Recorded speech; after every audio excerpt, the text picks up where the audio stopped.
Is it recording? Uh-huh. It's recording. All right, here we are on the Blind Man in Black. And I am excited to present my wife, Rachel James-Snyder Moon. Was that Was that order? proper? I think Snyder goes last, but we can do it however you like.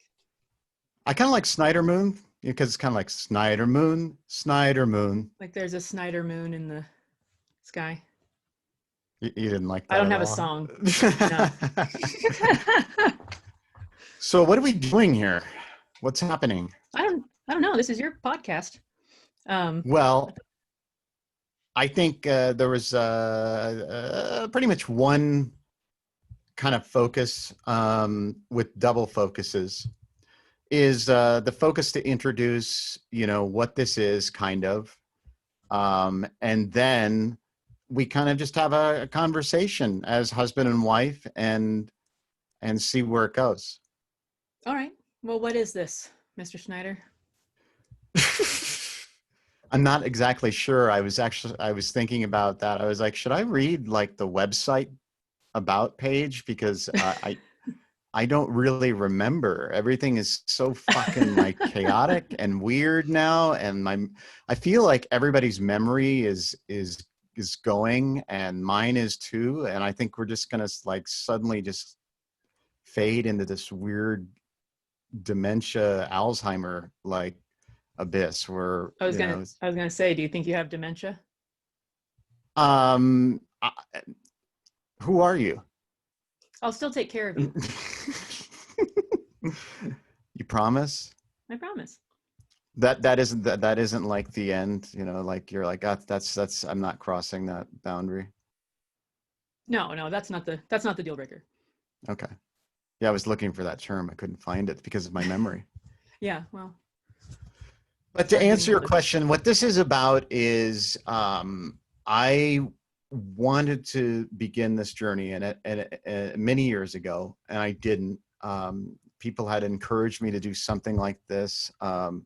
Gustavo, really a primary person that, for the past, 9 years has been like, you have to do this, you have to write, you have to, start doing something like this. And I had another friend, his name is Patrick. He was really encouraging me to do a podcast, 5 years ago. And I don't know, I just didn't feel like I had a good idea. I mean, I was stuck up in the mountains of Central Sierra Nevada, and I was, waiting for like this epiphany, and it didn't come. And then I moved back here to Nevada County, and I started working, and then I started to slowly kind of develop what this is. And it really, I owe a great deal of this happening because of you. And one of the primary things of what this is about is me meeting you and falling in love was an example of me loving beyond my fears. And I mentioned this before, but loving beyond my fear, it's part of a Lakota prayer. And I've just been clinging to it ever since I read it a few years ago. And when I read that, I said, I have to do that in order to live, because I'm not fucking living. I'm just experiencing this loss of eyesight and hearing. And as you said last night, you said your hearing is fucking horrible. Did I say that? I feel like I was nicer about it. I don't think fucking was in there, but horrible was in there. And it kind of, raised an alarm. And I thought, well, maybe it's happening. Maybe I'm losing more of my hearing. I don't know. But no pop filter, sorry. So yeah, it's that. This is the foundation of what this is about, is loving beyond my fear. And my hope is through this process is to share stories and share interviews of people that are doing the same, that are loving beyond their fears, and trying to be what Gandhi said, be the change that they wish to see in the world, to create peace, social justice, sustainability, food sovereignty, and all the wonderful things that this world could be. And it's not. And so it's my Gandhian type experiment in truth. I'm not comparing myself to Gandhi, but it's it's my humorous version of it, because I'm pretty ridiculous, and I don't hence think Gandhi said fuck as much as you do. he might have. I feel like he would have. Really? I feel like that. I just, I'm not sure if that was a, I'm not sure, but I think he would have. I'm guessing. I'm sure there's a recording of him somewhere saying "what the fuck," I feel like I should Google that when this is done. I mean, I think, going up against the height of the British Empire, I'm sure that there was at least one "what the fuck" in there and along that journey. So, or a "fuck you guys," or yeah, to the British Empire. Yeah, I'm not sure if he would have said "fuck you" in public because he was preaching nonviolence, but he may have. I don't know. I know he's very complicated, much like you are. My very complicated wife, which I'm still trying to discover who you are. And we've been together, we're edging almost a year of marriage, and then in May of 2021 it'll be 3 years together. And you still haven't figured me out? Not even close. You are a mystery in the stereotypical enigma trapped in a riddle type situation. So, yeah, I want to share stories about people that are doing things to create peace literacy, people that are working towards food sovereignty, autonomy, and that main thing of loving beyond one's fear. Because I think essentially what I want to explore is the root cause of what all of our human suffering is, and get at that in a way that we can somehow survive, if it's possible. I don't know, but I have to have hope, because I love you. I love our son. I love, and I especially want our son to have a long and thriving existence, this joyful. So I don't know if that makes any sense, but that's kind of the basis for it, is loving beyond one's fears, and all the examples that there are in this world. And I'm going to try to find as many as I can. And I hope it'll be a humorous journey, because I think humor is essential to get through this shit. So yeah, I agree. Whatever this shit is. Yeah. And if you don't, it's good. It's entertaining. So maybe that's part of it. Maybe through this process, you won't agree with me, and that conflict will create the drama that will propel this thing forward. Well, I agree with you that humor is really important. I don't know if I'm going to agree that you're funny. I thought you just said I was funny. No, I think yesterday. you are funny. I'm just not. You're not all the time. Like, that's the only thing we disagree about. I didn't like the Spider-Man joke. I didn't think that was funny. I did not say that I was funny all the time. I said that I can be funny. I can be. All I'm saying is that sometimes you think you're being funny, and sometimes you're being hilarious, and you don't accept it. I see, you're blaming me again. This is a thing in our relationship. When I do something, somehow I get blamed for it, even if it's what I don't get what's happening here. I don't see why you see blame in me just saying sometimes you're funny, sometimes you're not funny. That's not blaming you for anything. No. You're saying that I don't accept that when I am funny, because that's what I heard. Well, sometimes you'll say something hilarious and I'll think it's hilarious, and you're like, oh, like it was too far or something. Really? Yeah. I don't feel that way. I think there's many times where you're like, that's not very funny.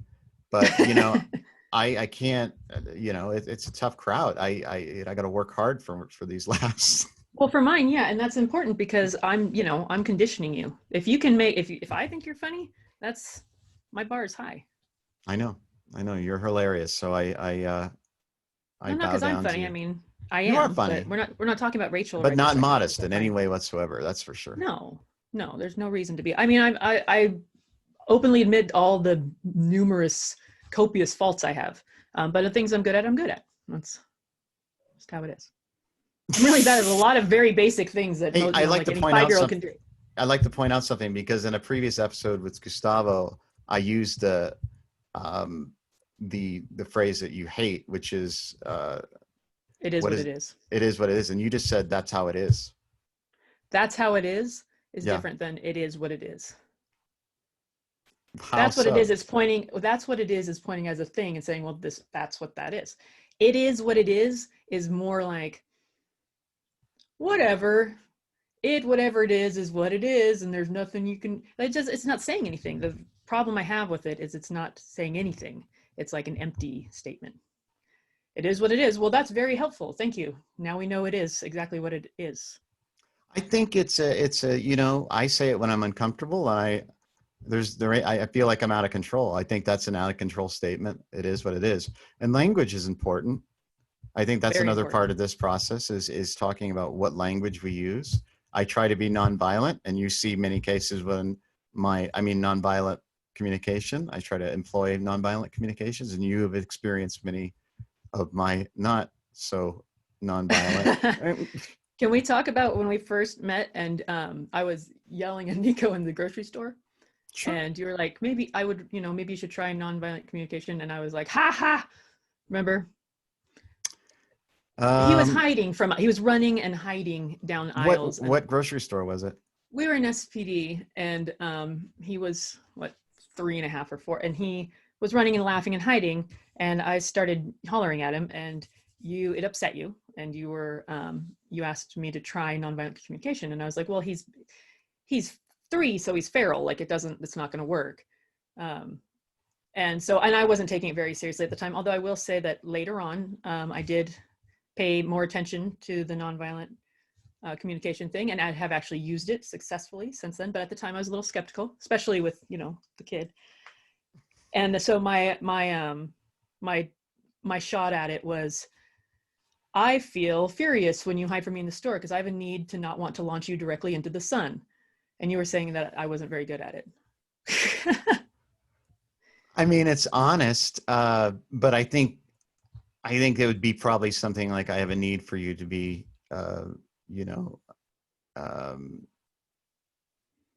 see, I don't even know. It's well, but then you complicated. tried it and did it, correct, and it didn't work. He just laughed and stomped on your foot and ran farther or something. I don't remember exactly what happened, but it didn't go well. I was just thinking, you are much calmer now, I think, in general. I mean, you may be more depressed but you're calmer in your depression. Don't you think? Yeah, no, being depressed is a little more calming than being batshit crazy, sure. Yeah, but you're also, I think you were more angry when I met you, and you're still angry, but you don't externalize it. Not as much. I mean, anger is kind of my baseline. That's a comfortable place for me. So, but it's not necessary for me to share that with the world all the time, and I don't. But I was kind of a raw nerve. Are you uncomfortable right now? No. Okay. No, I'm just saying that, anger is my baseline, and I don't like being a ranty, angry person all the time. So I don't act that way all the time, even if it's kind of what's going on in my head, because it's not pleasant for the people around me, apparently. So I hear. I haven't seen your anger really in its full, I don't know what you call it, blitzkrieg or whatever it is, but I've seen when I had a little more eyesight when we first met, and it's amazing because I still have this image burned in my brain. I remember, I don't know what we were talking about, but I said something, and I remember I was looking down. You were on the bed, and I was looking down at you, and your eyes just went cold as ice, and like you shut off, and it was scary. It really was. I remember that, and you said you're like, you're freaking me out right now, and I wasn't even that mad. I was just irritated. But my friends call it releasing the Kraken. Mm-hmm. Release the Kraken. But it was a calm Kraken. It was just like you like went like Terminator, like cold. I've expected your eyes to start glowing red and dilating. They might. I've never seen myself angry, but I would imagine that's kind of. I think my head actually pops off and explodes and then comes back together too. That's what I see in my head when I'm feeling that way. That's kind of like Ghost Rider. It's like a flaming skull. Yeah, but it's more explodey and less Okay. flamey. I don't. Yeah. I, Yeah. That's my no, you my haven't. my orgasms were more explodey and less flaming. Yeah. So many jokes. No, you haven't seen me totally angry, and I've You seen. I totally don't know if just I've let seen. that slip under the radar. I thought you were gonna like build that up a little bit. No, Or... I wasn't gonna run with that one. It was good. See, and you brought it up. It was nice and subtle. Just let it sit. It was good. All right. So I don't know. We're here, and I'm just, you know, really grateful that we met, because I think, you know, most of my life I felt like everything, in order to move from one thing to another, whether it be from a, you know, school to a work to a relationship to marriage or whatever, I always felt like certain things had to be in place before moving forward. And you know, when I found that phrase from that Lakota prayer, "Love, I will love beyond my fears," um, I it was a really a beauty. You were the beautiful paradigm of that, you know, because I said fucking said, you know, again. I don't know what I'm gonna do. It's a verbal tick I'm working on, folks. Sorry. It was such a beautiful thing, because I just accepted it. You know, I accepted the fact that, you know, Ding. I'm just gonna ding every time you do just it. ding it, just ding it. I accepted the possibility of what could be. And before I was like, oh no, I can't get into a relationship. I'm too crazy. I'm not making enough money to support everybody, and yada, yada, yada. I just went for it. And I'm so grateful that I did, because the experience of knowing you and learning who you are and learning about our son, and just for clarification, it's my stepson. It's not a biological, and just not that it matters, because I don't see it. You know, he's my son, but yeah, just that experience. You know, it's you didn't ding me. Oh, see, if I Are you don't not? notice it, Are you not listening to me? oh my God. Okay, stop for a second. If I don't notice it, then it's not that bad. Okay. If it's excessive and I notice it, I'm gonna ding you. But if it's not, I'm then trying to let it work go. on it. All right. All right. All right. Now it's getting distracting. Just if I ding you, then we'll be aware of it. But otherwise, I didn't notice because it wasn't bad. Okay. I Trust me, that's appreciate the it. kind of thing I notice and I'll say something about. You know that. Okay. All right. Anyway, or what's the one that you do all the time? You say anyway when we're fighting and you don't want to, and you want to change the subject, but there's one when you were not fighting. Oh, by the way, that's what it is. Well, that was something that I think you liked. I thought you thought it was adorable or something, It's because funny. No, I think it's funny. I think you realized that it was my way of transitioning. In very short order, I realized that it was your way of saying, I'm over you talking about what you're talking about. And I'm going to talk about what's actually in my brain right now that I'm thinking about. Because there's often like also like there's a visual, like look to the side, like, by the way, and you just, that's the end of what we were talking about. You're done with that. Like there's But no soft wrap up. There's no like, no, okay, well that makes sense. So I do want to, I mean, we can get back to that, but I do want to talk about this now. It's just, by the way, we're talking about something else now. I think those are even more awkward, because that weird, like, yeah, at the end of like somebody's talking like that, you know, the yeah, and then that pause before. Anyway, that's I think by the way is like, oh, by the way, see, isn't that more exciting and feel like if we're going to go on a journey together, like with something? Kind of, but it's kind of like we were already ready on one and you saw something shiny over there and decided that you didn't want to be on this one anymore. And you're all, oh, we're going over here now, without really, you know, finishing up the one I we're feel on. that there's pain underneath that. Like there's the melancholy, a sadness when you were No, saying not that. at all. I like to watch you do it to other people. That's what's fun for me.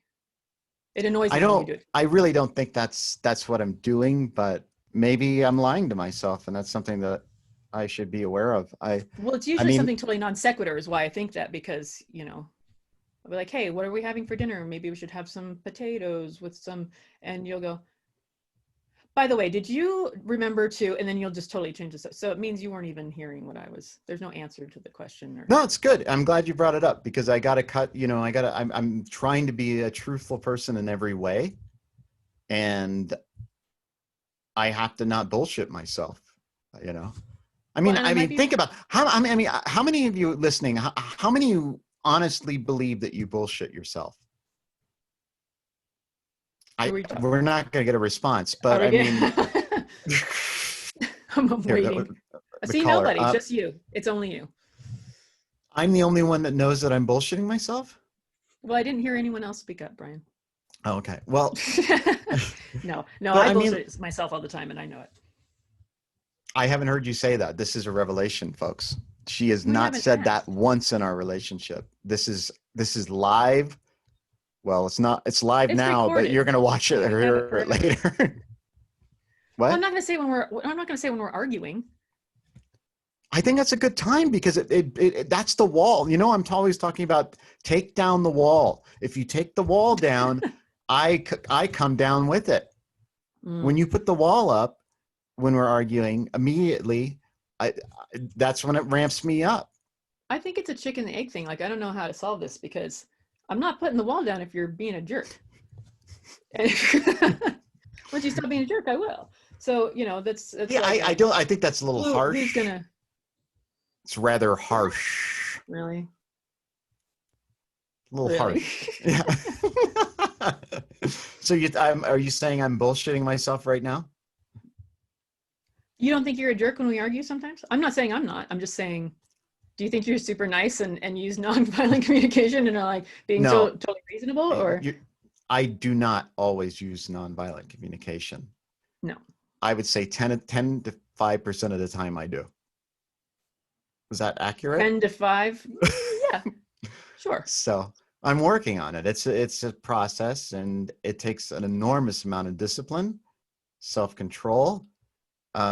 And I think if I wasn't experiencing such great pain and loss, I think I would be even better at it. Sure.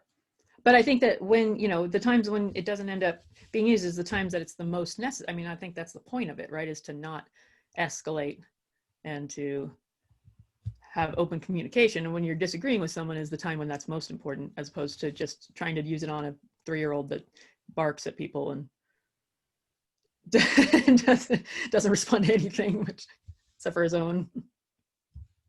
We haven't had an opportunity to try it recently.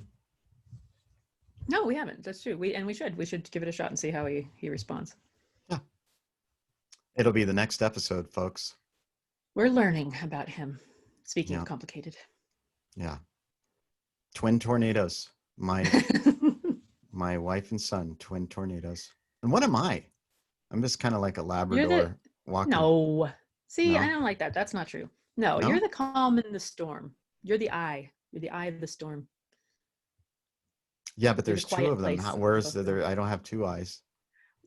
Well, I don't think that we can both tornado at you at the same time. And I mean, has that ever happened? When you're together, you form one giant. I mean, if we're cooperating, yeah. Right. Which we do, which is rare. Mostly, you guys are in constant conflict, like Darth Vader and Luke Skywalker.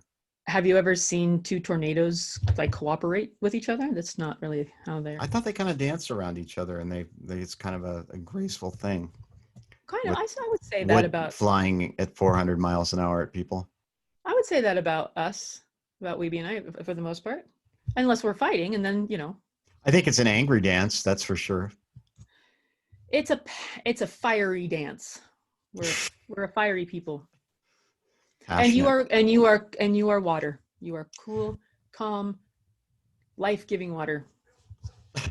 Somebody said today in an email that I was like, she was like saying, I don't know. So I was like, she admired my calmness or whatever. And I'm like, I'm not fucking calm. Like I am so angry and anxious and afraid and all at the same time. I mean, that's my base, like angry, worried and anxious. You really think your base is angry? Oh yeah. I just don't, I don't let it comes out in tics. It's, Oh, okay. so like when I've noticed, because I'm always trying to, because of nonviolent communication, I'm always like trying to censor myself and not say anything that's violent. And then I start realizing that what it's doing to me is it's creating this like this delay, or I go, or this weird like speech thing where I used to be very fluid and just be able to speak, you know, without any effort. And now I'm like, you know, I'm always like, it's almost like I got Tourette's. I think you have the Maybe I opposite have of Tourette's. Tourette's. No, Just no. add another disability. It's like the opposite of stress. You don't, it's more like when we first met, you were very formal. You can be very formal, like overly formal. I know. Like Uncanny Valley formal. What is that? I'm not familiar with that reference. Like it's so human. It's not human. Like Valley of the Okay. Dolls. Okay, I mentioned this in the last episode of with Gustavo, and I said I had this one experience of when I was in Vermont. This woman from I don't remember, was it, like I said in the last episode, an Eastern European country, and I wrote her an email, and at the end of I think I was at that time at the end of all of my emails were with my deepest respect. And she, you know, when we sat down for lunch or whatever it was, she was like, I noticed you wrote with my deepest respect. And I was like, what? Yeah. And she was kind of like, that's a little weird. And I was like, well, she's like, I mean, how do I deserve respect immediately? And I was just kind of like, well, I think everybody deserves respect, you know, as a shared human being. We all should respect each other. You know, it's a It sounds form like of she was love. being weird. I think she was being weird. That's a weird thing No, to say. I think I get it. I think people think that I'm a serial killer, and so I thought that for a minute. I No, I didn't know. think that. I just pointed out that it was likely. But let me ask you this: when I was behind the door, when Nico and I were playing hide and go Yeah, seek, what was that? That was horrible. You scared the crap out of me. I thought I was gonna did that die. make it come true? No. That did okay? Well, but it certainly supported my theory. Did blind So people can be serial killers? yeah, because when I accused you of possibly being one, you said that that's ridiculous because blind people couldn't be serial killers, which is bullshit. Like I can't really even don't wrap my think brain that around is how you thought you were going to pull possible. that off. That's so silly. Of course it's possible. I think a blind person would be a better serial killer because we've already Can talked you about this. explain this, because it makes absolutely no sense to me? Yes, you can move around in the dark where other people can't. So if you were like in the bathroom the other day, you're standing in the dark. I walk into the bathroom. There's no one in there because the light's off. How would I know anyone was in there? And then I go shut the door and you're like, hello. And it was. I go, hello. So if I was, say, if we were in the house, Hello. well, you said it weird. You said it creepy. If we were in the Well, I house and was all the trying to be lights were out, soft about it and not scare you. That's why hello, I was like, hello. hello, hello. No, it was Hello. creepy. Um, and you had a walkie-talkie, and I didn't know what the fuck you were doing. And I screamed and like had a heart attack. But if all the lights were out and we're in, your scary serial killer guy house, like in Silence of the Lambs, when he has the night vision and she doesn't, But you he could don't need see. vision. No, but you That's don't an need it because advantage. you already It's know your not way around. it's not an it's actually an equal advantage, because if we're No, both in low lighting, and you're more no. likely to be able to see, and even in that I'm talking situation, about no lighting. I'm talking about there's nothing. You are used to are that, we in a and you can. vault? Is that the scenario? We're in a bank vault? No, we're in a treed area. It's cloudy. There's no moonlight, and all the lights are off. There's Okay, those are no, a lot of very specific circumstances, but okay, all right. whatever. The point is that you're used to moving around without being able to see it, and someone else would. And then I'm there's not. also, I literally get disoriented all the time. Like okay, just I listen. bump my elbow, I run into doors as you've seen me do. And it doesn't But matter. that's that's when the door's ajar. That's different. Yeah. If it's So by your the way, if if you it's want to your serial harm a killer, blind person, leave the door just like halfway open so that it's yeah, the edge of it is right in the middle. You can just yeah, things Rachel learned right away how to dating a harm black blind man people. or blind man. You cupboards, no cupboards, no drawers open, no doors ajar. Don't move your stuff. Uh, Announce yourself when you're present, because you get mad at me if I don't say something when you come into the room. I don't think I get upset. You go, why didn't you say anything? Say, are you here? And I say, yeah, I'm right here. And you go, why didn't you say anything? Do I say it like that? Why didn't you say anything? Kind of. You could say like, well, like you're confused why I didn't say anything. And you know, if I'm reading or something and I forget to say hi. Yeah. Now I'm used to it. But for a while I was just like, what? Hello, I'm here. I didn't know what to say exactly.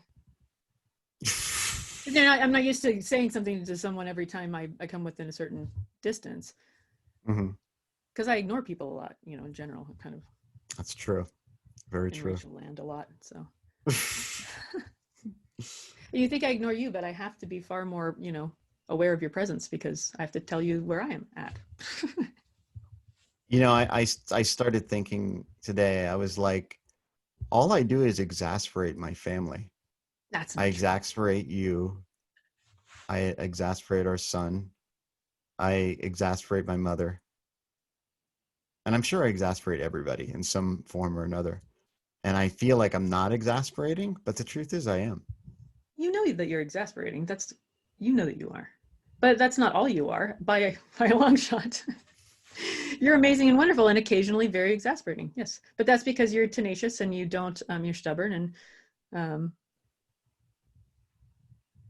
when you think you're right, you don't bend at all. And that's the only thing that's exasperating. And it's just whenever that, but we're all exasperating. Are you kidding me? Every single one of us. Not everybody. I think I'm infuriating. So I think I infuriate people eventually more than anything else. How's my headroom? How's your headroom? Yeah. You Is could there too have a much up little. You here? could no, not at all. It's It's maybe a little, not enough. Now your hair's cut off. right there. Is that It's better? funny. We look like we're in the same house. It doesn't look like it from the backgrounds because yours is very you and mine's very me. I don't know what me is. You mean the Well, Young apparently Frankenstein poster behind me? it's Young Frankenstein and brown blackout curtains. That's you. That's not me. But I appreciated it because it created I don't know what it created. I can't see it. No, they look good. They look good, and I think they're more you than me actually. This is They great, belonged to me. But great podcast material. yeah, I'm really glad that we're doing this for everyone to listen to. So what do you want to talk about, Brian Snyder? Well, You you're want to talk the about anger? Because that's what you and Gustavo were discussing, and I know that's a topic that you enjoy. Or I had at least a question or two to ask yeah. you, and one of them was about this podcast and loving. Is it loving through your fear or Oh Jesus. despite your fear? Oh my God. Where have you been? Like for the Just answer the past question. 3 years? Answer the question. I'm a little Beyond disappointed. your fear, loving beyond. I know what it is. Okay. Loving through your fear. I mean, yeah, that could be it. It's yeah, but I it's not. think It's loving beyond beyond fear. it's a reaching beyond that Oh my fear. God, this is what we're talking about with the exasperation. Just answer the question. I did. What was the question? I didn't I hear don't it. know. You didn't let me get to it. Okay, go ahead. The question was, do you feel that you're doing that you're loving beyond your fears? Yes. With regards to, I didn't, when we met, I didn't think I was in a place for a relationship. But I said, I have to do it. I have to try to see, it's the moment was when we started texting for the first time. And we should probably do just a whole episode on those texts because I think they're worth reading, right? It would be funny to read them to each Yeah. other out. I mean, I can't read them, but you can read them. And then we Oh, can that's hire good. an actor to read my part. Bradley Okay. Cooper Yeah. Oh, he'd be good. or who am I thinking of? Daniel Day-Lewis. Okay. Yeah, I can see that. Okay. Is he going to stand behind you, or is he going to be on another screen, Well, I think he'd probably or be just a on voiceover? Zoom. Okay. He'd be on Zoom. In like a, you can pin a window. Well, and I know it sounds kind of vanity-ish, but they are really funny. We were pretty funny because we were both. Yeah, and We had so our funny game on. going back to it, was those texts, I fell in love with you merely through that and through your writing. And just so everybody is aware, one of the first things that came up was I had learned through a mutual friend that you had cancer, but I didn't know what type of cancer. And so I said, what in the text, this is like in the first 5 minutes, I said, what kind of cancer did you have? And we both simultaneously responded. I said testicular. Yeah, and I said prostate. Yeah. Uh, and I think it should be made clear that we didn't know each other. It's like first, it wasn't like we met and then gave each other a number and then started texting. Like this was a cold text about a meeting that was, work related. And then it just got weird immediately, which was awesome. And you asking me if I had testicular cancer within that was it. I was in love because that's fucking funny. And it also showed me that you could make fun of dark things, which is vital to me, because if you don't, then I mean, it's already miserable. You might as well think it's funny while it's miserable, right? It's a coping mechanism. And Well, you could have totally insulted me. I mean, I could have been super sensitive, and that could have made me cry. And I'm glad you brought it up, because what I did at that time, and actually now that I'm thinking about it, it probably was really an insensitive thing to do. But what I said to myself right before I did it was, if she doesn't think this is funny, then we're not going to make it in anything, whether it be friendship or whatever.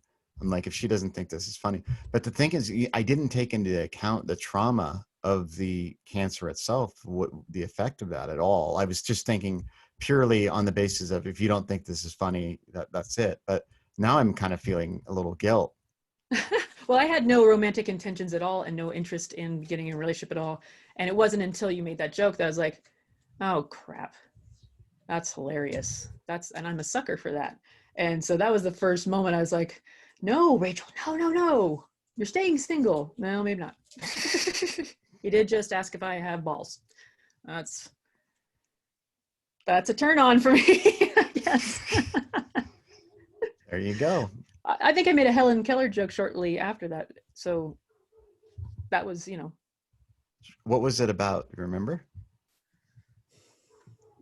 Oh, no, you made it. You said something about Helen Keller, and I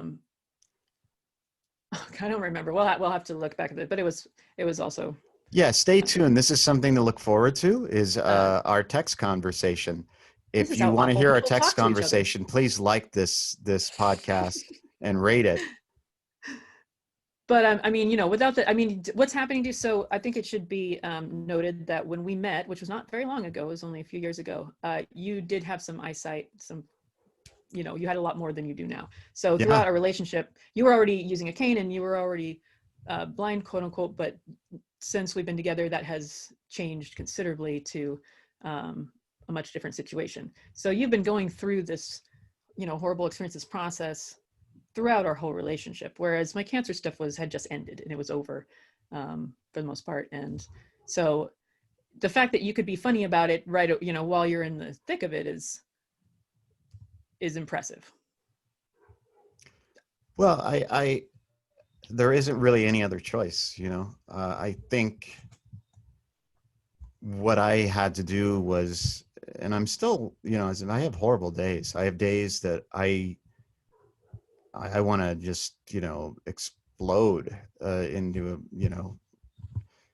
the speed of light. I really just, it's just really difficult. It's not really the disability itself that's the issue. It's the loss. It's the the memories of I could function so easily and effortlessly, and I just had a bunch of other issues. And then this loss comes, and it's everything. It affects every aspect of one's life in ways that I couldn't imagine when I was first diagnosed, or I was told. I didn't learn until much later because my mother, she kept it from me until I was in my first year of college. And I learned late, and I still to this day, it's amazing, like the strange experiences of trying to be able to see through this constantly fading, and like, just it looks the shitty picture that I'm looking through every day. Well, for me, it's given me a lot of insight on empathizing with someone else, in the sense that, I'm fairly considerate of other people, and I kind of, okay, well, that person's having a little trouble with mobility, so I'll make sure to get out of their way or to get them a chair or whatever. But there's this whole new level with you of things that you would, like you said, you'd never think of unless you were experiencing it, because there's no reason it would occur to you. Yeah, I mean, I'll give you an example of something that I had a realization this week. I was like, I had this thought of like, I'm in these two very strange juxtaposing places, these experiences. Like, in one moment, it drives me nuts to be around other people, because I'm constantly worried about where they are and what they're doing, and am I going to run into them? Am I going to, am I hurt them because I'm moving too quickly? Am I swing my arm? Or, the proprioception issue. And then there's this other thing of wanting silence because of, that's still part of the first thing, is wanting this silence, because I'm constantly listening to a screen reader, reading everything on my computer all day. And it's just a constant noise. And I miss being able to write and listen to music. And I mean, the only thing I could probably listen to without being distracted would be classical music, but still, it's not the same as hearing your thoughts in your mind and listening to music, and having that experience. And then on the other hand, of being in those places of not being around people, it's also very lonely. And I can feel loneliness even in a room with other people if they're not moving around or saying anything. But when they move around, it's also frustrating, because I'm like, I don't know where the fuck people are, Now, do And you think that particular issue about needing to know where people are, because this is something that we deal with pretty regularly, is that I keep telling you not to worry about where I'm at. I'm watching where you're at. So I'm going to get out of your way. but not everybody does that. Not everybody does that, but you As you have saw, a sibling. do you remember? You have a sibling with the same issue, and that person just bowls around and doesn't care who's in the way, because there's like do you think it's a personality thing, or do you think you're just not used to it yet? I think it's a personality thing. I think he has a different. I mean, I can't speak for my brother, but for me, I don't want. I have this fear of accidentally injuring somebody, Right. and because that makes me, the thought of that makes me so angry at myself and my blindness, that is really hard to bear sometimes, because it makes me so fucking mad, because it's like the opposite of who I want to be, and who I am is not being kind and gentle, and like, and just the idea of, even if it's an accident, running into somebody, or, not being aware of where my hands are, and that, my arm, it makes me very angry, like, to think that I could harm somebody just so stupidly, so Well, fucking stupid, I understand that in public, if there's people who don't realize that you can't see them or whatever, but at home, or I mean, I think I'm just guessing, but I feel like if I wasn't able to see, I would be more like your brother. I'd just be like, well, I can't see, and so if I'm coming and if you don't move, it's your fault, kind of, because I think that's one part of being close to you, is being aware of that and taking the responsibility for it. I've leapt out of your way a few times because I wasn't paying attention to what I was doing, but that's on me. And I'm always, I hate that you always have to be so careful and that you're always like, trying to figure out where everybody is and dodge people when you don't know exactly where they are, when we should be dodging. It's also, I don't like being startled. So, because I don't either, especially in the bathroom when you're hiding behind the door in the dark. That's unpleasant. I said it very softly. You shouldn't have been startled. No, it's just like, I don't like, I don't know. It just really makes me angry to not be able to know where my body is in space, that proprioception, that sense. Angry at yourself or at the universe, or?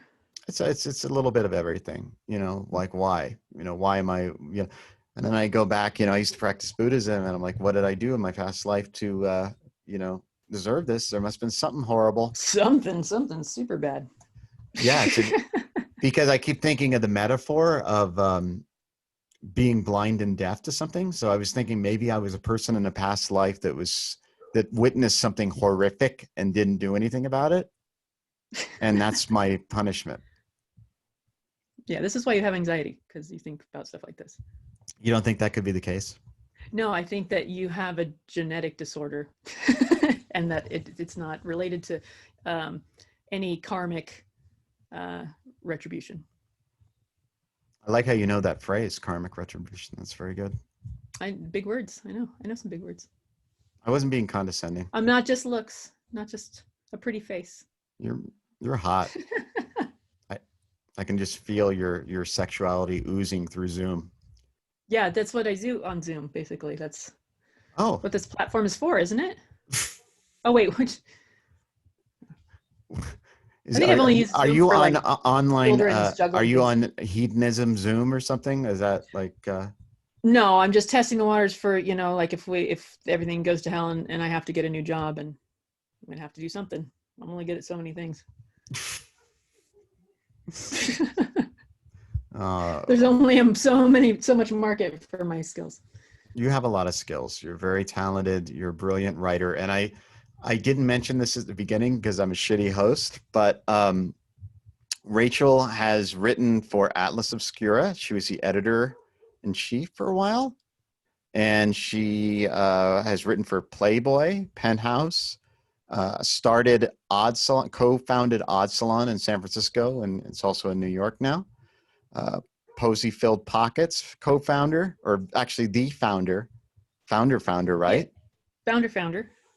Yeah. And co-host. What is the writing that you're most proud of, that you like think about is like, this is, if I had to put this on my gravestone, this is the piece? Could be really long for a headstone. It's a headstone, by the way. Let's say it's a mausoleum. Okay. I think, I don't know. A lot of my work is different from itself. Like I've written I did a lot of travel writing professionally, and then I did all the death stuff. And, but then I think the pieces that I like the most, that I am the most proud of, are the ones that are more, egocentric stories about myself and my own stuff. Because I was so vulnerable in writing it. I think it's some of my best work. So like the Penthouse article, which was not a letter. Can you it was about tell us what the title is? Can we find this? No, it was in Penthouse, and Penthouse is now defunct, that they went under.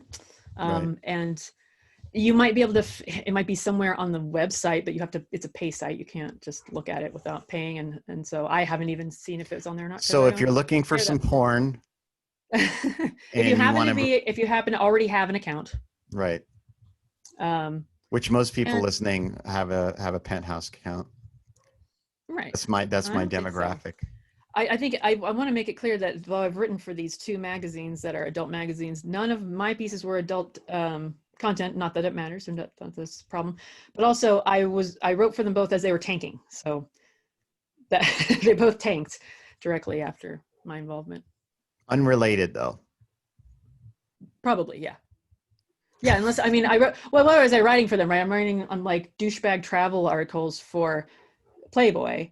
And we've talked about that and how frustrating it was to, you know, to have to argue with my editors about, you know, Shark Week and about why it's offensive to, you know, put a Latina girl in the kitchen making empanadas instead of in a mechanic shop like my idea was. But then the other stuff I was writing, That was a for little Penthouse, passive aggressive, a little jab at someone, no, wasn't it it? wasn't. No. Wasn't? Oh, I thought it was. I Okay. don't know what you're talking about. No, Okay. I suggested, I was talking about how the Playboy women were the same as they'd been since the 80s, blonde and fake, but, you know, just the same type of women. And we were in Los Angeles and it's in the 2000s, and maybe we could find some Latina girls who could do something, but not something cheesy, like have them actually working on a car or something and giving car advice, or just something a little different from what they're doing. And they're like, oh, yeah. And then they came back and my editor was like, oh, you're going to be pissed off about this. It's like, what? He's like, well, you know your idea? I'm like, uh-huh. Goes, well, they liked it sort of, but they changed it a little bit. And he showed me, you know, they actually did a video. And it was a Latina girl making empanadas in the kitchen I'm instead. surprised they didn't get sued for that, but It's Playboy. No, of course not. That's, I mean, I'm surprised they did it at all. I'm surprised they didn't make her blonde and making a pie. I don't know. But the point is that what I wrote for Penthouse was about PTSD. So yeah, can maybe you it just tell got us too about depressing. that? I don't remember what it was called actually at the moment, I guess, because I'm Well, just tell on the us, spot. give us the overview. Well, the article was about, it was in support of MDMA treatment for complex PTSD, because that at the time it had not been approved for treatment for that issue yet. It has been since, but it was really being advocated for at the time. And so my article was about not my experience with it as much as an ex-partner's experience that I oversaw, doing some probably unprofessional for sure, and probably a little dangerous home therapy using pure MDMA out of desperation. And then the article was about why MDMA is a viable treatment for vets as well as abuse survivors, et cetera, et cetera. But it had been, you know, blacklisted during the 80s in the war on drugs, and it has a bad name because it's been cut with so many other awful things on the streets since it's been a recreational drug, and that its success rate is extremely high. It's extremely cheap. The treatment goes really fast. You only have 3 or 4 sessions before you're done. The drug costs about $20 a pop on the street. I don't know what it costs in the, you know, probably 300 in the pharmaceutical world, but and it has been being supported by a group called MAPS that has been pushing for psychedelic treatments of several mental disorders and issues for years and years, since the 80s. And it's a bunch of scientists and doctors and therapists and, you know, really professional, brilliant people that are just kind of pushing through the silly drug laws. It's just like, all drugs are bad, boom, we're taking them all off, they're all felonies. What is it classified as? It's classified, I can't remember which order it goes in now, but it's classified above, like as in more dangerous than heroin or methamphetamines. But like, or what cocaine. is it? It's a hallucinogen? Yeah, I think technically it's a hallucinogen. It bumps up Or your psychedelic? serotonin. It's technically a psychedelic, like LSD or marijuana, but it doesn't. Yeah, I don't know. I think it's got its own special little category. But the point is that that's what the story is about. It was to support that being passed as being able to be tested, and it is being tested right now. It's almost available. They're almost done with testing.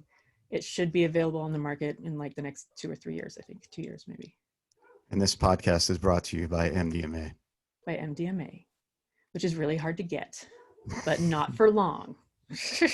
So, are you feeling tired? How are you feeling? Are you going to make it through this? Oh yeah, I'm good. You good? I don't know how long we've been doing this. I don't know But either. I could talk to you all night, Mr. Snyder. Yeah, the feeling is very, very, very, very, very, very, very mutual. I don't have any MDMA though, sorry. You don't? Okay. Well, no. I guess this is over. So we don't have to go on and on. This can be a relatively short thing. I feel like you're very exhausted. I know you worked at the mortuary all day, pushing around dead people. I didn't push around any dead people today. It was a pretty quiet day. You didn't boss them around Mellow at all? day. It's always quiet, I guess, but you know, busy sometimes. It's No, deathly quiet. I didn't even see a dead person today. Not one. Didn't look at a single dead You didn't see guy. dead people? Nope, not today. Hmm. Usually I do on a daily basis, but are you glad you were able to see a dead person for the first time and the last time because of me? Yeah, I mean, I as far as I know, I haven't seen, for whatever reason, I haven't seen I don't know, maybe I Do you think have. there's somebody dead that you have seen that you don't remember? I don't know. I think there's something wrong with me, and I'm not sure what it is, and completely. And I feel like I just feel like there's just a little too much anxiety and weirdness and psychosis that, there's something happened. I don't, So something. you think you've seen a traumatic, like a bus I explosion? don't. Well, you saw that. You saw somebody hit by a bus. Not a bus explosion. I've seen 2 people killed by bus, killed by bus, death by bus. Death by bus. One Yeah. was dragged, and the other person was actually run over by. It was more like a steamroller, like it was construction equipment. I don't understand why that's possible. I really. I don't know how it happened. I mean, even though I was, and it was a nun. Like She was why? in I mean, those things are habit. slow and like it It makes sounded no like a bad sense. joke, but it's really traumatic. Yeah, nun gets run over by a steamroller. Waka waka waka. But no, I totally watched that happen.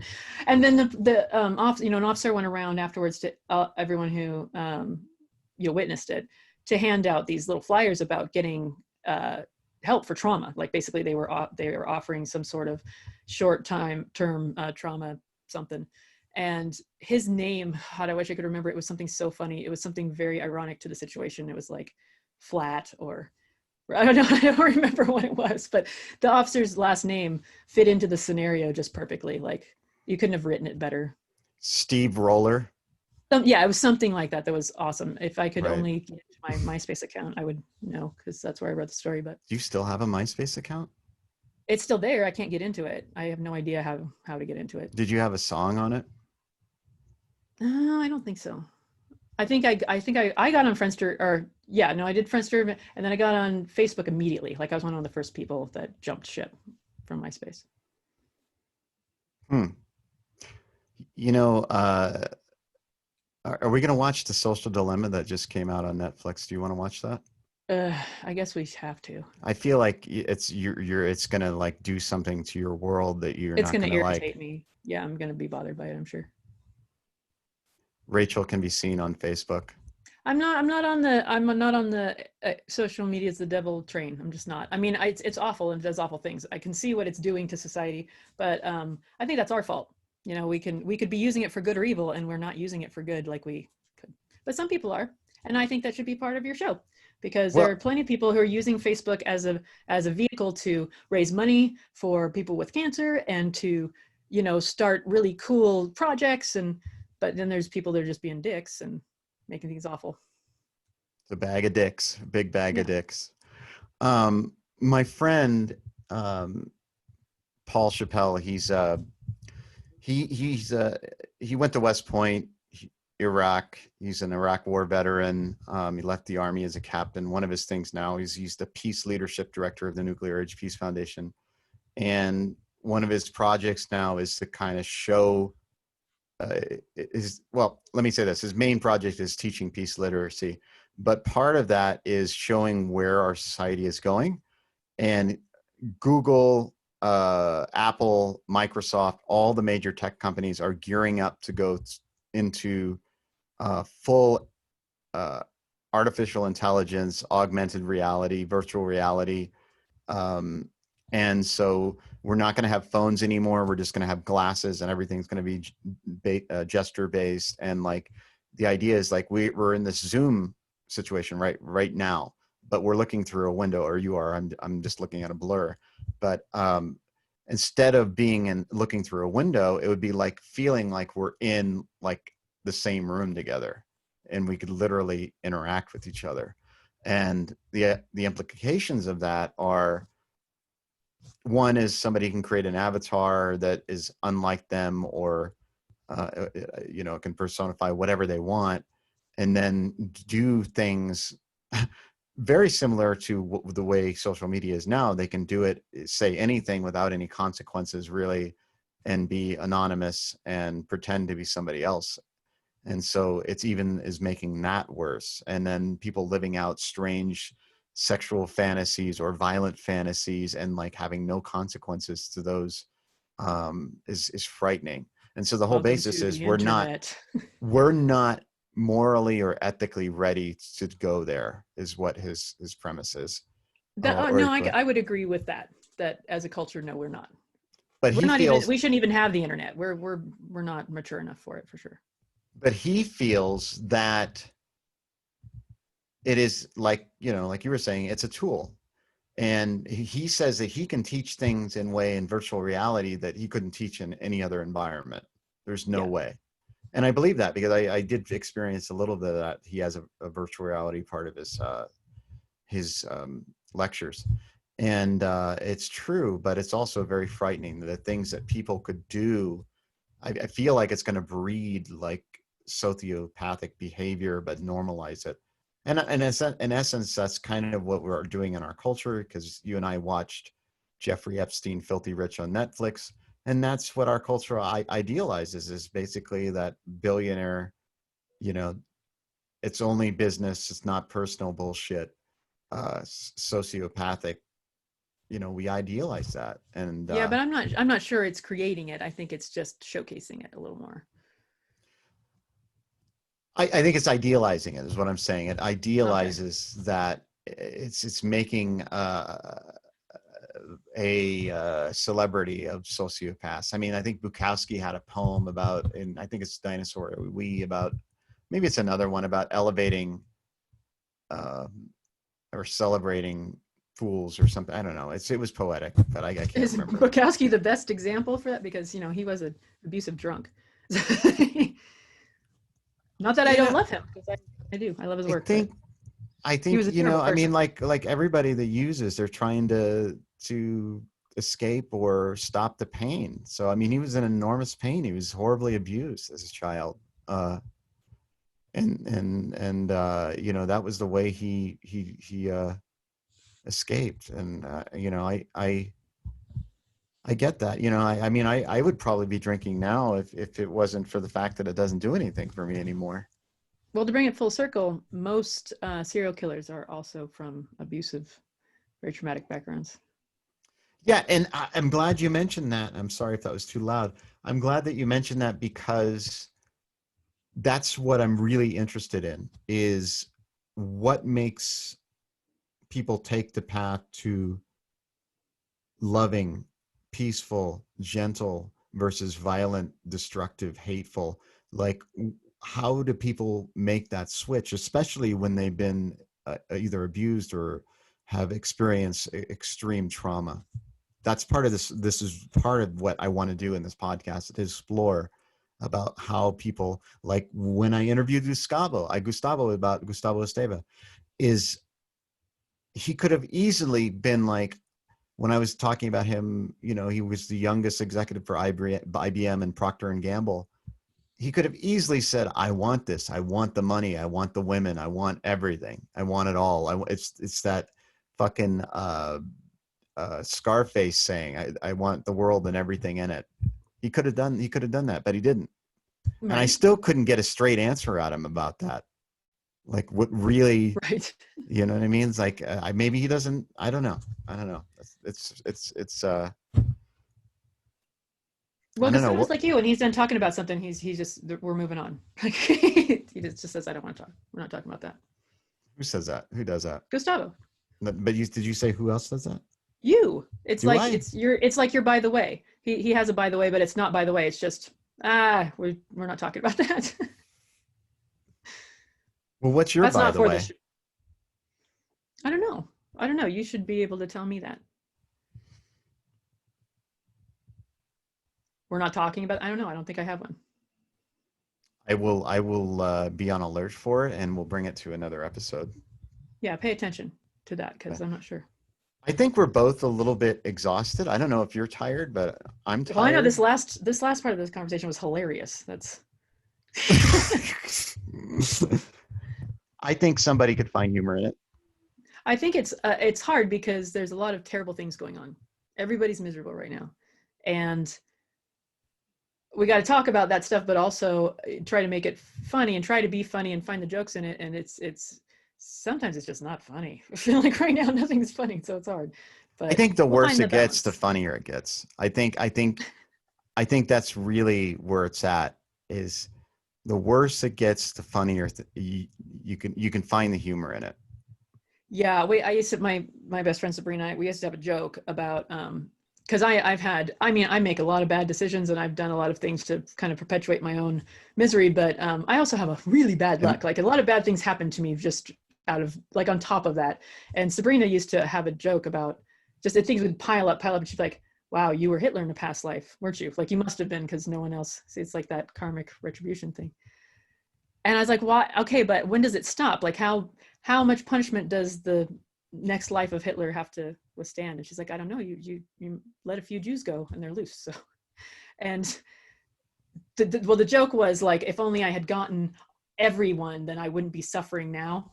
And I always get confused by this. I feel like you're going down an anti-Semitic road when you're saying that. Really? I don't know. It always sounds weird to me. I don't know why. No, it's being mean to Hitler. It's not being mean to Jews.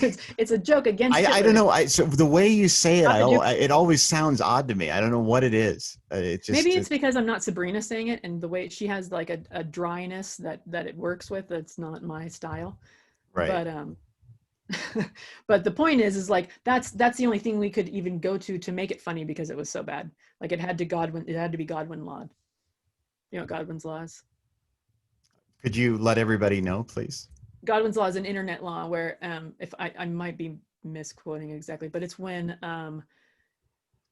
you're in an argument with someone on the internet and you go to Nazis, straight to Hitler. You go like, well, that's because you're Hitler, or that's because you're Nazi. It's like the final, it means you're not arguing anymore. You're not making any sense anymore. You just went you went from 0 to 60 and now we're at Hitler and then the conversation's over, basically. Everything ends with the mention of Hitler is what you're saying.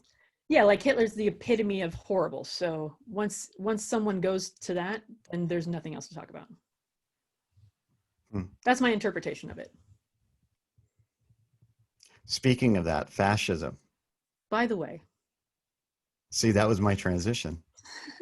Speaking of that is good. It's smoother. Is that better? Speaking of that, better than by the way. Yeah. Anyway, by the way, fascism. That worked. By the way, fascism is in style right now. Yeah, people are into it. It's making a comeback. Yeah, it is. It is.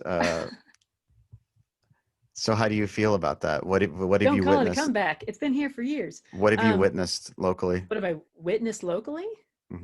I don't even have the words for it. It's utter douchebaggery of the most heinous. I mean, it's not that I didn't know it was always here. I did. And then you've got a bunch of people now that are like, oh, I didn't know there's so many racists around here. Like, really? You didn't? How did you not know that? So what happened around here, for those who aren't around here, and around here is our small little mountain town, is we have Black Lives Matter protesters. Yeah, just to set the stage.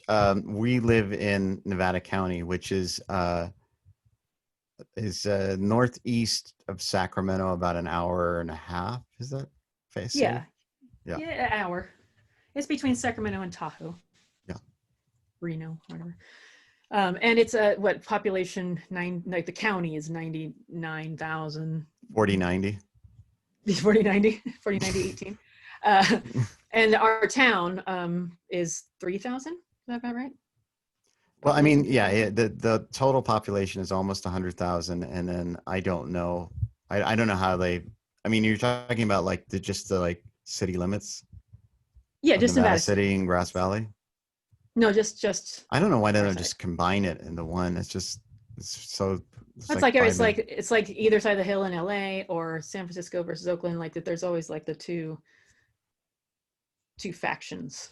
Mm-hmm. You're either a San Francisco person or you're an Oakland person. Like here, you're a Grass Valley person, you're a Nevada City person. So what would you define the different factions?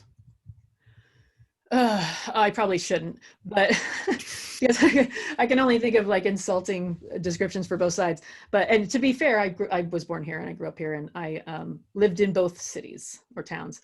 But there's what my father called the nouveau rich hippie lifestyle, which is what I would say Nevada City is, which is there's a lot of artists and creators and a lot of people who think they're artist creators, and there's a lot of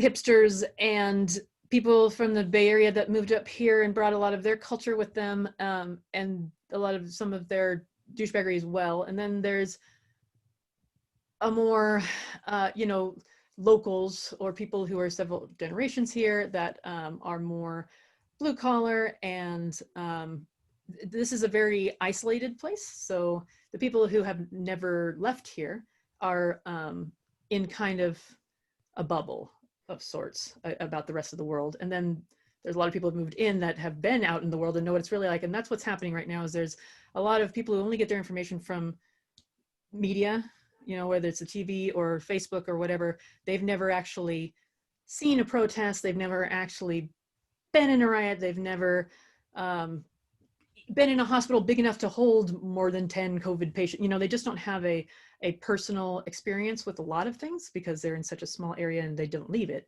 And then there's people who've come in that are like, what the fuck is the matter with you people?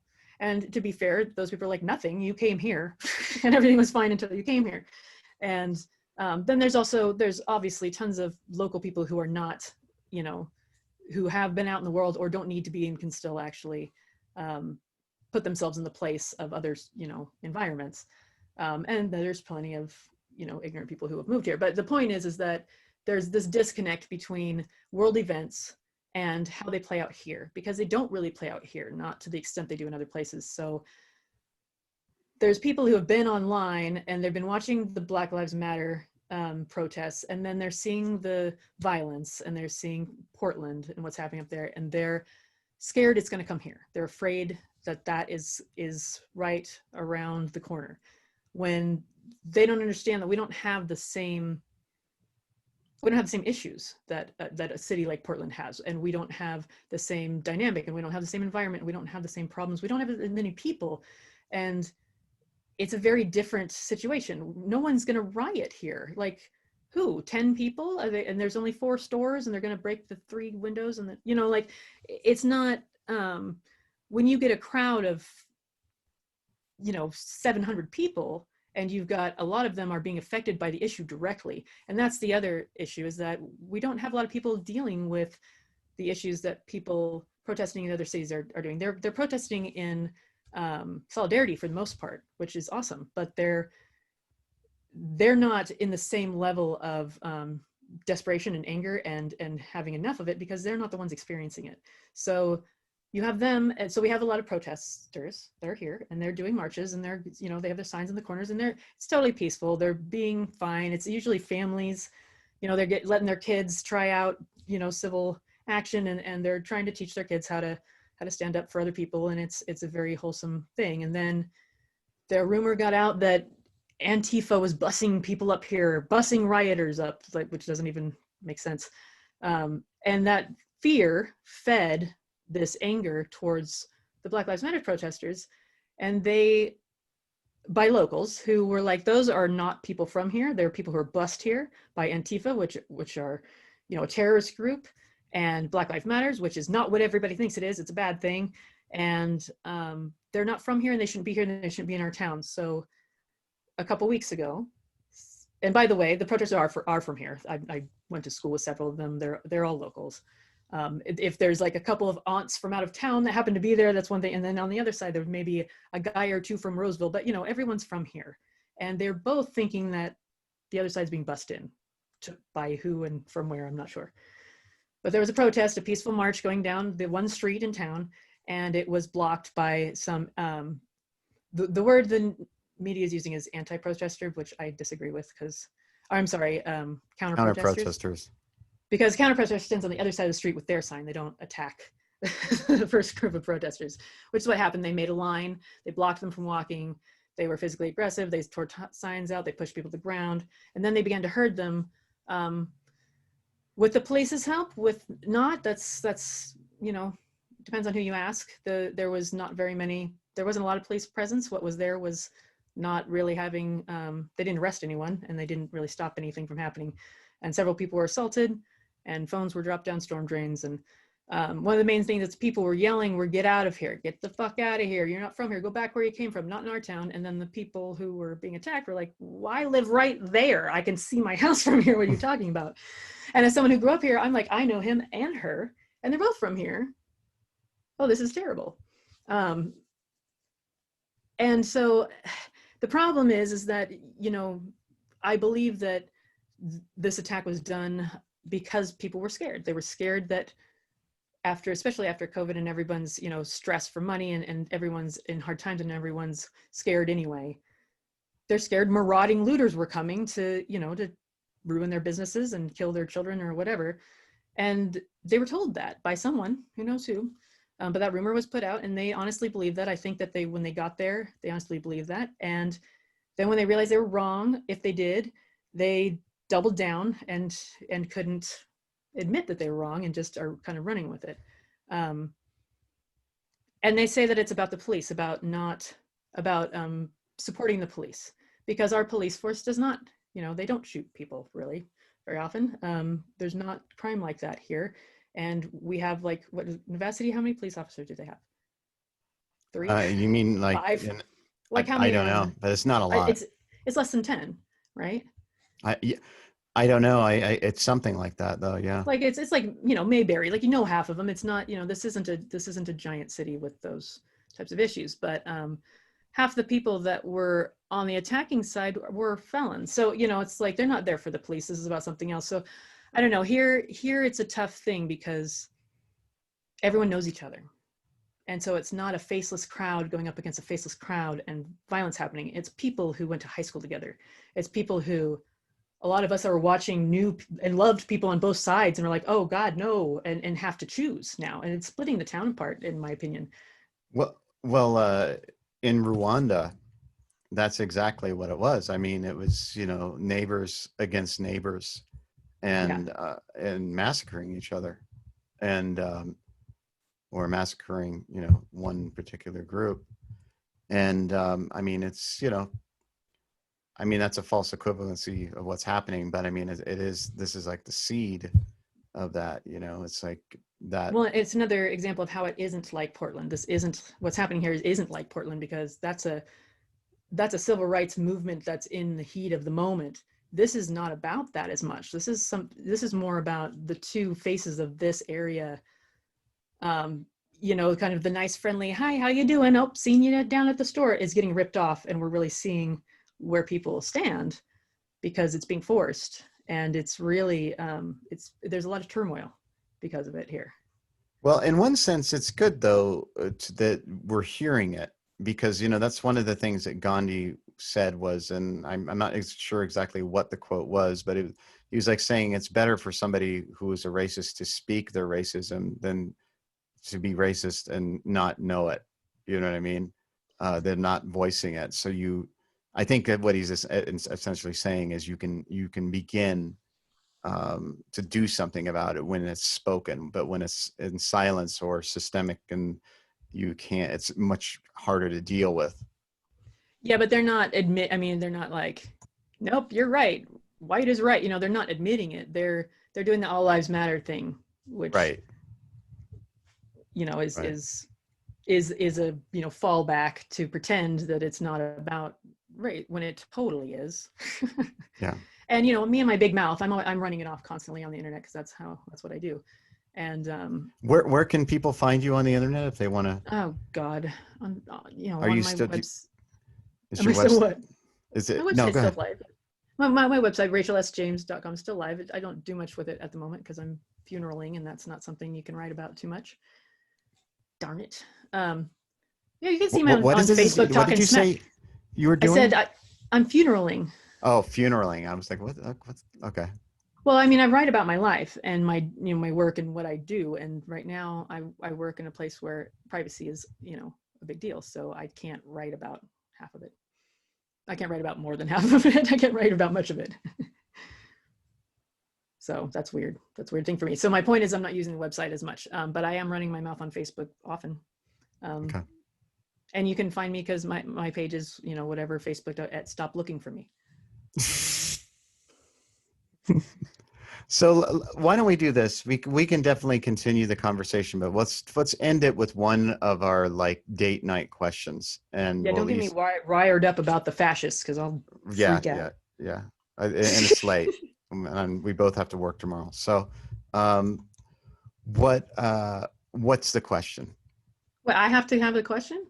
Yeah, I mean that I thought you were going to come to this with a question. You said you had two questions at the beginning of this. Well, I asked one of them. I don't remember what the other one was because we moved on. Well, make something up. Okay. Why don't you make something up?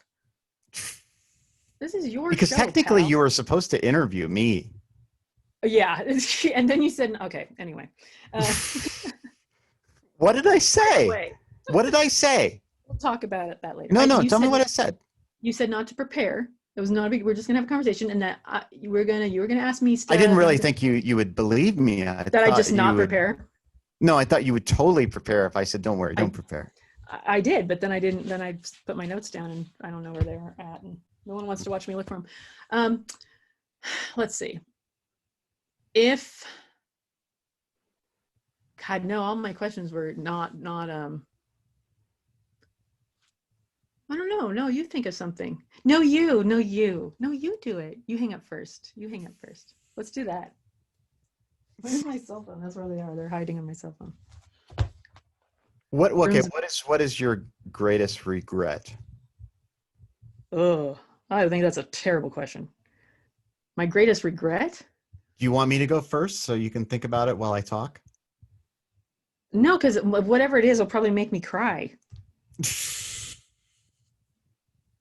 That's good. Get it out. No, Get it out. Not. Let's process it. Let's deal with it. This is part of it. This is part of the truth. Truth telling. Where are my questions? You really don't like that question? No, because I have some pretty big ones in there, and they're all super sad and too soon. Oh, I found my questions. Okay, hold on. What restaurant would you choose to have on a desert island with you? I'm just kidding. That's not the one. A desert island? Desert island. Oh, here's a good one. Do you think that you would make a good politician? No, because I would have to lie all the time, and I couldn't do that. Do you think you would lie all the time, or do you think you would be the first honest politician and I don't think there is such a thing. Get shot immediately. George Carlin had a great bit about that. If he says if truth were suddenly introduced in American life, the whole fucking thing would collapse. And that's true. Yeah. Because if truth was introduced into our society, everything would fall apart. And that's that's the bullshit that's holding everything together. And our upholding and believing in the bullshit. It's just a giant column of bullshit that's holding everything up. It's just a big bullshit bowl of bullshit. Or horse shit, or yeah, whatever you want. It's just some kind of shit. It's nasty and it's bad for you. We already know that I'd make a terrible politician. I can't even like live in this community and not get in trouble with my mouse. So and I'd get bored and wander off, and they'd be like, Miss Snyder, you have the press is here, and I'd be like, I'm looking at mushrooms, go away. And I'd ignore them.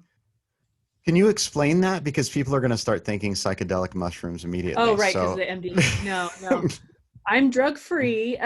No, I just get interested in things, and I get really obsessed with them, and then I move on to another thing. And yeah, but they're thinking but you got to explain. No, it's what identifying outside. No, I mean I've lived mostly in places where there weren't a lot of mushrooms, and then when we moved here to the forest, I started noticing there was a bunch of different kinds. I got interested, and now I'm a lunatic about cataloging as many as I can and figuring out what they are and identifying them through spore counts. But this is very beautiful, and it's a good thing to end on, because part of our relationship is based on the fact that everything is horrible, and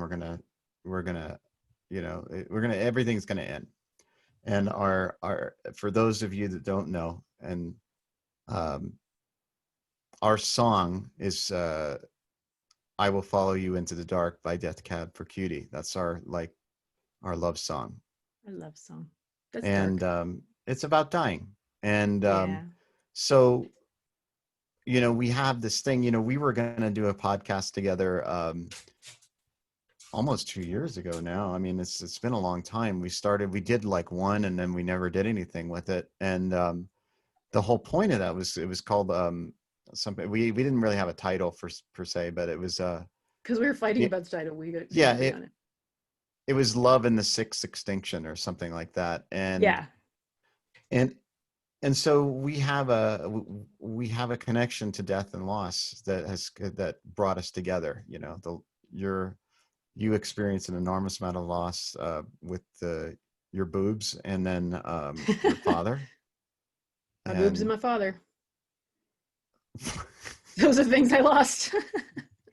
and me with my eyesight and hearing and my mind. So and the loss of sight is often compared with death. It's often metaphorically one or the other. yeah, I think it's everyone's number one fear, disability fear. What did your neighbor say about it? I'd rather lose my hands than go blind. Yeah, people aren't very nice about it. No, actually, he said, I'd rather die than go blind. But just it's a common thing. I get it. This is not easy. This disease is not for the weary kind. That's for sure. I want to say before we end that no, go ahead. I interrupted you.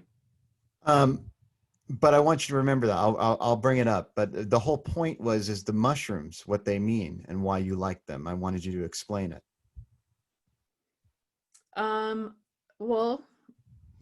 Well, I don't know. I mean, there's lots of things I like about it. Well, there was something specific, obviously, you had in mind.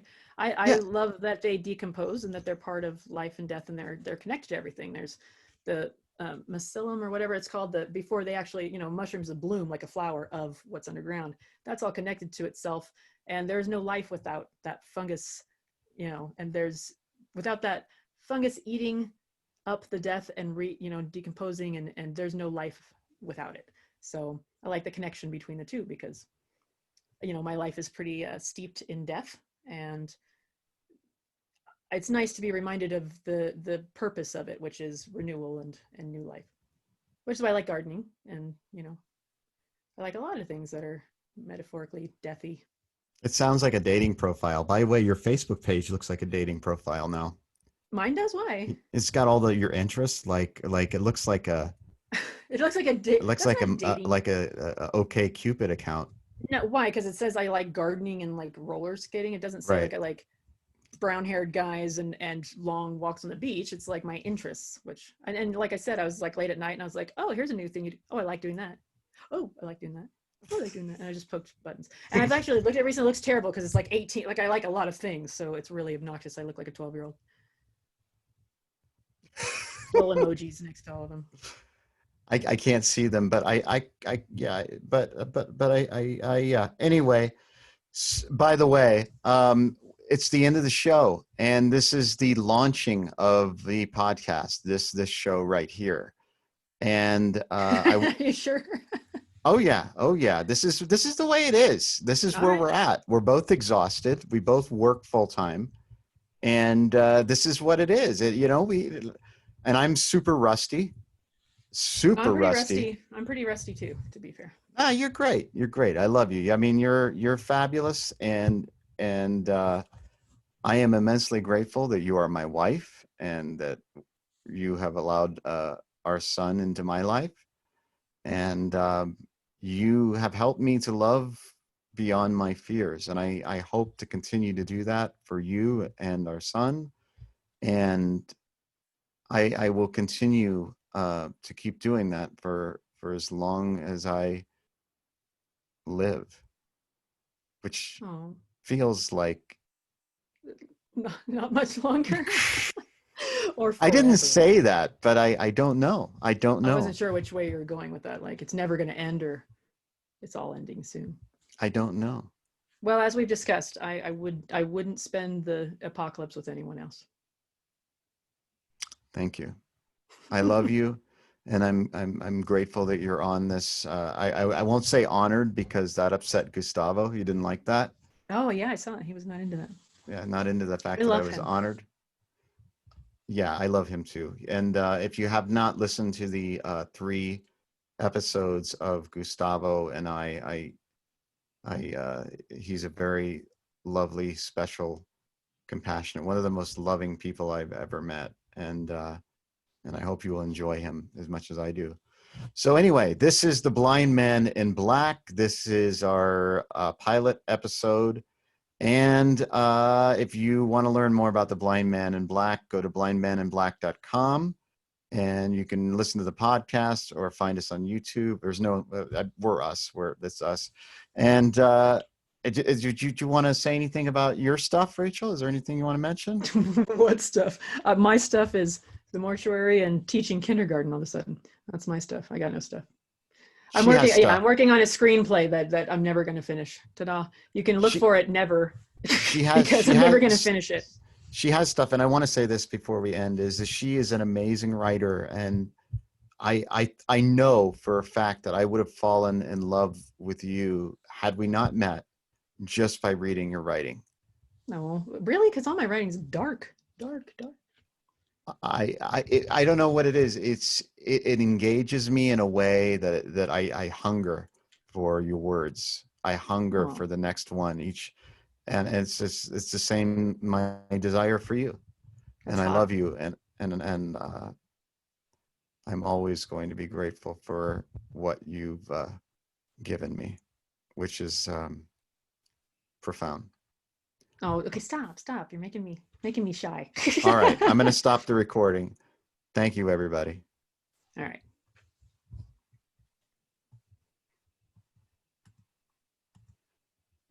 You got it? No, it's going to be an awkward ending. Here it is. And we're done.